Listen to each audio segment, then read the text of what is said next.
Mannarkkad municipality deputy chairperson Praseetha K കൂടി ചേരുന്നുണ്ട്. Madam നമസ്കാരം.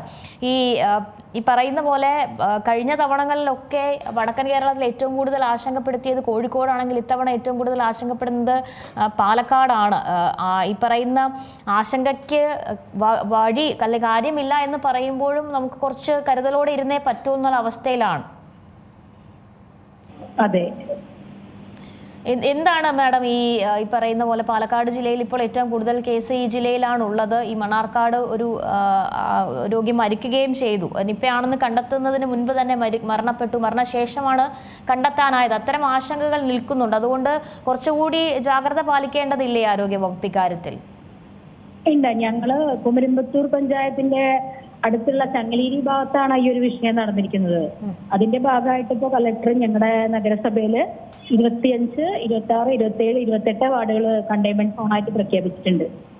കൂടുതൽ വാർഡുകൾക്ക് ജാഗ്രതാ നിർദ്ദേശങ്ങൾ കൊടുത്തിട്ടുണ്ട്, മുന്നറിയിപ്പുകൾ കൊടുത്തിട്ടുണ്ട്.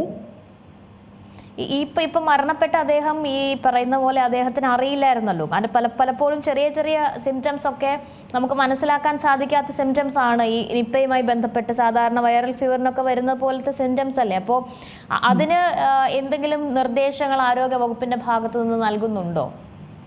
നമ്മൾക്ക് മുൻകരുതൽ എന്ന് പറഞ്ഞിട്ട് അതിന്റെ ലക്ഷണങ്ങളാണ് പറഞ്ഞു കൊടുക്കാൻ പറ്റുക.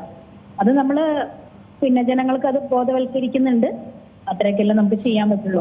മരിച്ചതിന് ശേഷമാണല്ലോ അത് അറിഞ്ഞത്. ഒന്നാമത് 57 വയസ്സ് കഴിഞ്ഞ ആളാണ്. മരിച്ചതിന് ശേഷമാണ് അത് അറിയാൻ പറ്റിയത്. കൂടുതൽ മുൻകരുതലുകൾ എടുക്കാനും ജാഗ്രതാ നിർദ്ദേശങ്ങൾക്കുമാണ് ഞങ്ങൾ ജനങ്ങൾക്ക് നിർദ്ദേശം കൊടുത്തിട്ടുള്ളത്.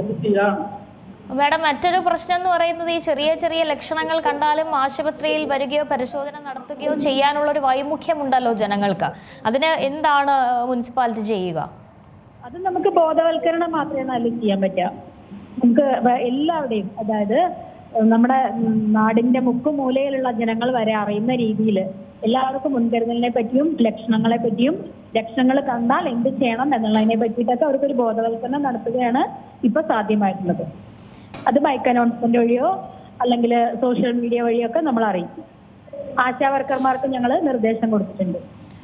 ഓക്കെ മാഡം, വളരെ നന്ദി. ഏതായാലും കുറച്ച് ഭയത്തോടെയാണ് എങ്കിൽ പോലും വലിയ എന്താ പറയുക, സമ്പർക്ക പട്ടിക കൃത്യമായി നിരീക്ഷിക്കുന്നുണ്ട്. മണ്ണാർക്കാട് സംഭവിച്ച ഈ നിപ്പ ലക്ഷണങ്ങളോടെ മരിച്ച 58 വയസ്സുകാരൻ, അദ്ദേഹത്തിന് നിപ്പ സ്ഥിരീകരിച്ചതോടുകൂടി ജാഗ്രതയിൽ തന്നെയാണ് പാലക്കാട് ജില്ല. ഒപ്പം 6 ജില്ലകൾക്കും ഈ ജാഗ്രതാ നിർദ്ദേശം നൽകിയിട്ടുണ്ട്. പനിയും ശ്വാസതടസ്സവുമായി പെരിന്തൽമണ്ണയിലെ സ്വകാര്യ ആശുപത്രിയിൽ ഇരിക്കുമ്പോഴാണ് ഈ 58 വയസ്സുകാരൻ മരിച്ചത്. അദ്ദേഹത്തിൻ്റെ ക്ലോസ് കോണ്ടാക്റ്റിലുള്ള 48ഓളം പേരാണ് ഇപ്പോൾ സമ്പർക്ക പട്ടികയിലെ പ്രൈമറി ഹൈ റിസ്ക് ലിസ്റ്റിലുള്ളത്. നിരവധി പേരുണ്ട്. കാരണം ഇദ്ദേഹം സഞ്ചരിച്ചിരുന്നത് തുടർച്ചയായി KSRTC ബസ്സിലാണ് ഇയാൾ സഞ്ചരിച്ചിരുന്നത്.